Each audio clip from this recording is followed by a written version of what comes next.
E aí galera, eu sou o professor Felipe Soares. Eu sou a professora Juliana Gelbic e esse é o canal Historiou. Um canal de cultura, memória e especialmente história pública.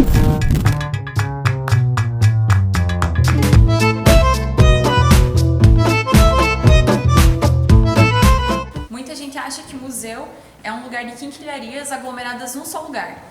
Será? Hoje em dia a noção de museu é muito mais abrangente e complexa. Existem museus para vários públicos, formas, métodos e também formatos. E hoje o canal Historiou está aqui no Museu Campos Gerais para conhecer o trabalho, o acervo e também as exposições desse importante espaço da memória pontagrossense. Para ser realmente sabatinado aqui no Museu Campos Gerais, nosso convidado de hoje é o professor Newton C. Chaves, diretor-geral do museu.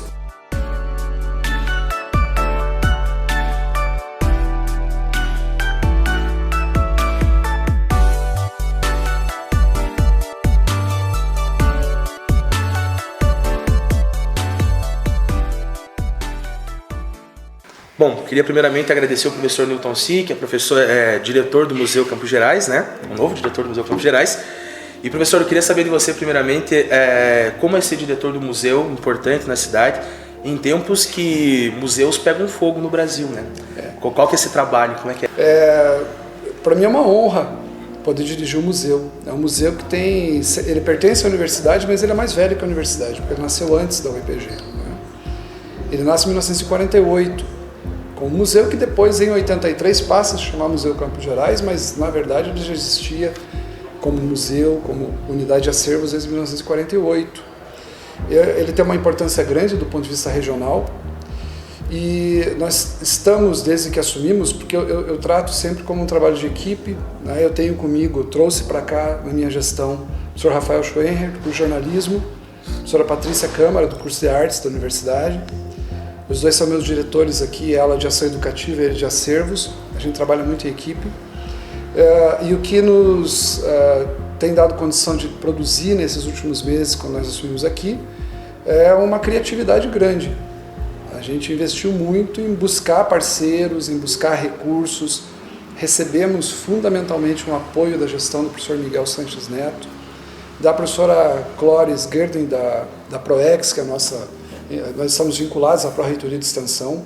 Sem isso, nós não teríamos avançado. Se uma reitoria com uma política pautada em cultura não teria... De maneira alguma, de maneira alguma. A gente conseguiu avançar muito efetivamente com relação às mudanças no museu, que eu sempre digo que não são mudanças só físicas, mas são mudanças também conceituais.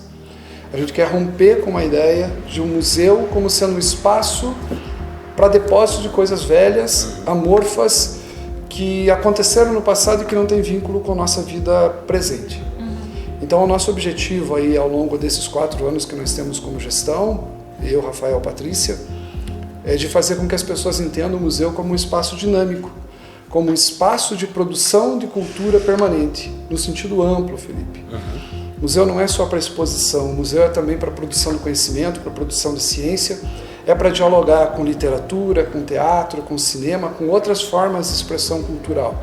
Então nós temos nos esforçado nesses últimos meses para tornar o espaço do museu um espaço de trânsito, de grupos diferentes, de olhares diferentes e que promovam cultura dentro desse espaço.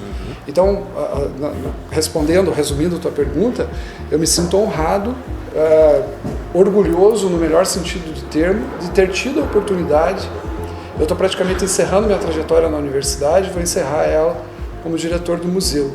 Então me sinto honrado por ter tido essa oportunidade e extremamente feliz por aquilo que a gente está conseguindo fazer dentro do museu. Professor, e pensando nisso, qual que é a importância do Museu Campos Gerais e o papel dele dentro da sociedade pontagrossense? O espaço do museu é um espaço permanente para você pensar memória, para você pensar identidade. E a nossa cidade e a nossa região, Ju, porque assim, para mim tem um vínculo, a gente está no meio de uma região muito importante que são os Campos Gerais, e nós temos uma identidade comum, nós temos uma história comum, respeitadas as singularidades de cada lugar. Eu acho que o museu dialoga com todas essas realidades aí.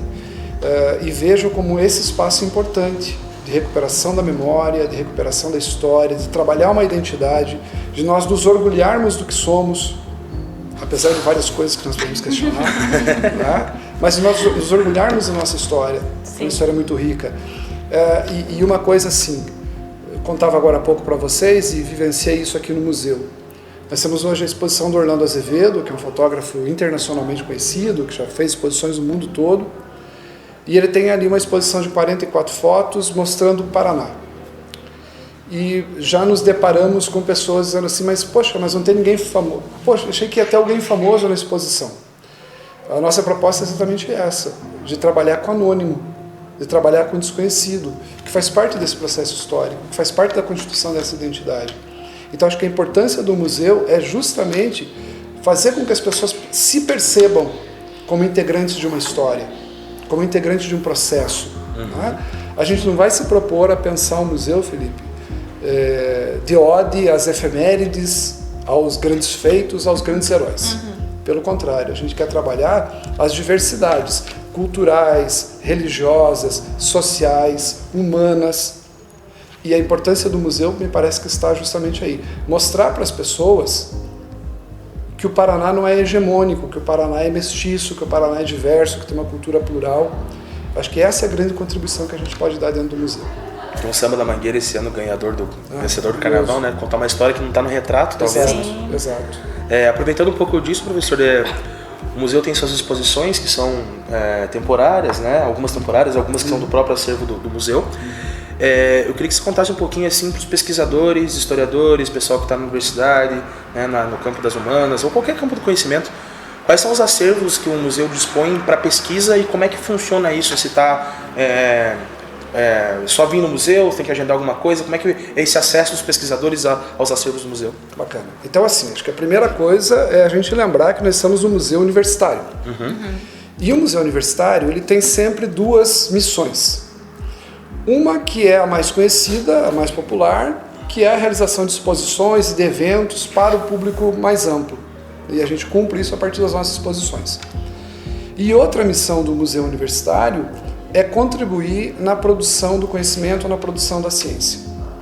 Eu vejo que voltando a um lamentável assunto que você comentou aí no início da nossa conversa, uma das grandes, talvez a maior perda do Museu Nacional, o incêndio do Museu Nacional, foram as pesquisas que foram queimadas juntos com o próprio acervo, com o próprio prédio. Nós tínhamos grupos ali de pesquisadores que estavam há 20, 30 anos estudando um determinado acervo e que se perdeu com o incêndio.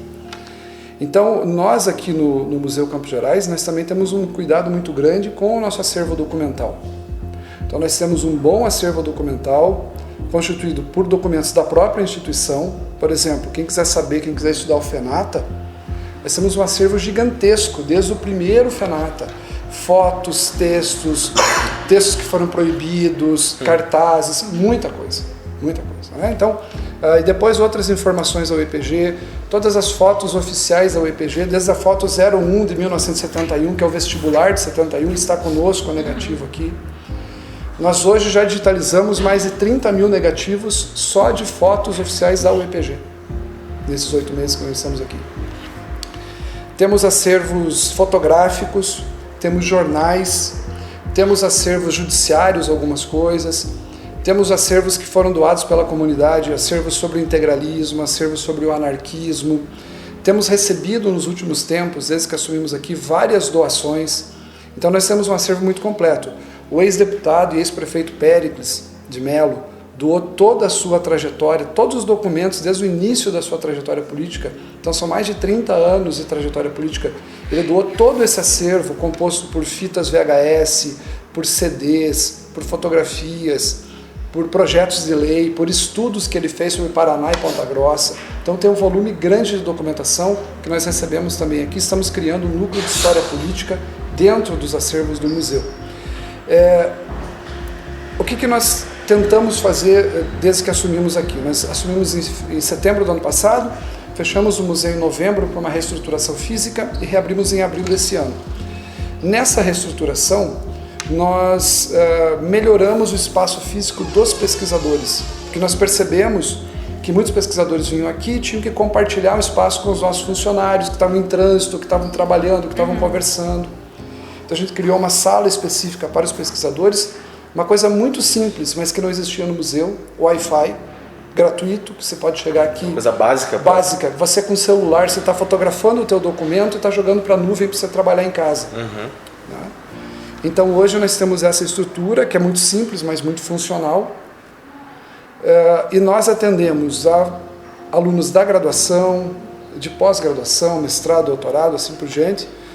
Nós recebemos alunos aqui de jornalismo, de letras, de história, de direito, de economia, de agronomia, buscam informações dos nossos acervos, e de outros cursos tantos. E é uma coisa importante a dizer, nenhuma atividade dentro do museu é cobrada. E até o final da minha gestão eu garanto que nenhuma atividade que nós realizemos dentro do museu terá qualquer custo para a comunidade. Pública e gratuita. Pública e gratuita sempre. Seja um entretenimento, seja visita a uma exposição, acompanhar um filme ou um debate, como nós estamos usando muito o nosso auditório Brasil Pinheiro Machado, que é um auditório que nós temos aqui, que está aberto para a comunidade, seja para participar de algum outro evento ou realizar pesquisas. Não há nenhum tipo de cobrança no museu, jamais haverá, pelo menos nos 4 anos da minha gestão. Ele é público e aberto para qualquer pessoa que queira, ou por uma necessidade acadêmica, ou por uma vontade pessoal, eu quero sentar aqui e folhear um jornal da década de 30, 40. Vem aqui ao museu que você tem direito a fazer isso. Professor, em tempos de informações instantâneas, de um mundo digital, como que o professor vê essa onda de museus interativos que vem surgindo? Como, por exemplo, a gente comentava anteriormente sobre a ideia do Museu do Amanhã. Museu do Futebol também. Futebol também, que é super interativo. Veja, me parece que a gente não tem muito como fugir dessa coisa da interação. Porque, até pelo espírito que a gente estava falando aqui, do que nós pensamos sobre o museu. O museu tem que ser um lugar vivo, ele tem que permitir diálogos. Sim. Eu não posso conceber que uma pessoa chegue aqui, só receba uma informação pronta, vire as costas e vá embora. O que mais a gente quer é provocar nas pessoas questionamentos, reflexões e permitir que as pessoas se expressem. Então eu acho que essa coisa da interatividade, ela é essencial. Nós temos uma coisa muito simples ali, que a gente estava vendo agora há pouco, que são os filmes que estão lá sobre psiquiatria, porque nós temos um núcleo de psiquiatria em exposição aqui no museu. Então, o nosso objetivo, inclusive, é, em pouco tempo, estar com QR Code, que as pessoas possam ter mais informações, os objetos que estão em exposição no museu, possam dialogar. Essa coisa da interatividade, essa coisa da incorporação de tecnologias, me parece inevitável. Eu não posso imaginar que hoje o museu se torne atrativo só porque eles põem um objeto. Porque isso já não é mais suficiente. As pessoas têm um volume e uma profundidade de informações hoje que só um objeto por si só exposto, sem nenhum tipo de diálogo, sem nenhum tipo de provocação, me parece que ele já não exerce mais o mesmo fascínio e a mesma função que ele poderia exercer há nem muito tempo atrás, há 20, 25, 30 anos atrás. Sim. Então, é um caminho, no meu entendimento, é um caminho inevitável. O avanço nosso em direção a tecnologias, a outras mídias. Veja, Júlio, um esforço que a gente tem acelerado nos últimos meses é o esforço de digitalização dos nossos acervos. Nós digitalizamos acervos e colocamos uma plataforma, que é a Memórias Digitais, que é uma plataforma pública vinculada à universidade, que qualquer pesquisador em qualquer lugar do mundo pode ter acesso. Inclusive com alguns documentos tendo a possibilidade de você interagir como se fosse uma Wikipédia. E claro que isso vai demandar tempo, vai demandar estrutura de equipamentos e de pessoas. Então eu não sei se isso pode ser na minha gestão, não sei se eu consigo chegar a esse ponto, mas nós temos uma ambição que é de transformar pelo menos parte do nosso acervo tridimensional em acervo digitalizado. Para que você em casa possa acessar e saber o que tem no Museu Campos Gerais dentro do teu terminal de computador. Então acho que isso é um grande avanço, porque você está democratizando a informação, você está possibilitando que mais pessoas tenham acesso. Então me parece que é um caminho sem volta. Podemos discutir o grau ou o nível de que essa tecnologia vai superar ou não a coisa da presença física. Mas que o museu precisa se adaptar a esse novo tempo, inevitável. Sim.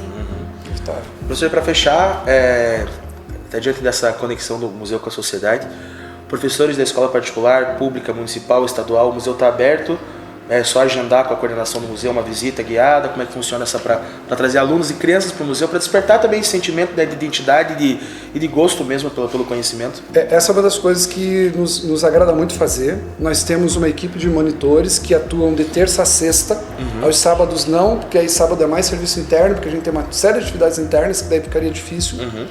Mas terças a sextas, manhã e tarde, é aberto, nós temos uma agenda para isso. Temos atendido vários grupos. Excepcionalmente fizemos uma monitoria hoje em respeito, porque nós recebemos a primeira visita de uma turma de história, de acadêmicos de história da Universidade Federal do Paraná. Nós soubemos ontem à noite que eles viriam, então hoje o pessoal esteve aqui, o Rafael, a Patrícia, eu não pude estar, mas esteve o Rafael e a Patrícia, e as nossas monitoras atenderam esse pessoal. Então a gente tem um cuidado muito grande com grupos de alunos e de professores que nos visitam. Dia 26 agora a gente tem a visita dos professores do CAIC. Que legal. Estivemos em contato com a professora Isméria, secretária de Educação. Firmamos uma parceria para a formação dos professores do município, das professoras e professores do município, para que elas saibam reproduzir e levar informação para os alunos, para que os alunos possam vir ao museu já imaginando o que vão encontrar aqui, já tendo uma expectativa. E isso é uma das coisas que nos é muito caro, é muito grato, é poder atender o público e atender da melhor maneira possível. Então, qualquer pessoa que queira agendar, o nosso telefone aqui é 42, que é o código, 3220-3470. É só ligar, a gente está de manhã e à tarde aqui, que nós agendamos a visita, não há nenhum tipo de cobrança, muito pelo contrário, é um prazer a gente receber as pessoas aqui. Escola pública, escola privada, ensino fundamental, ensino superior, tanto faz. Não, qualquer um que queira também, que não esteja necessariamente em um grupo, pode... Pode vir, os nossos monitores ficam à disposição também, eventualmente. Eventualmente não, mas eventualmente não, eventualmente sim. Não é? Dependendo da situação ali que nós tenhamos aqui de atividade dentro do museu, os monitores podem acompanhar as pessoas e podem apresentar o museu. Mas o museu também tem várias informações, a gente tem que se preocupar muito, Ju, de fazer com que pelo menos as pessoas tenham informações básicas sobre aquilo que está exposto no museu. Então, para que elas possam visitar sozinhas sem nenhum problema, sem nenhum problema. E entender um pouco eu diria sobre... que hoje é possível você visitar assim, autonomamente o museu, sem grandes dificuldades de entender aquilo que ele quer apresentar. E o horário de funcionamento dele? De terças a sábados, 9 a 11h30, 11h45, e 13h30 a 17 horas. Legal. Então o Museu Campos Gerais está de portas abertas a toda a comunidade, é isso? Exatamente. Obrigado, Milton. Imagina, prazer atender vocês aqui.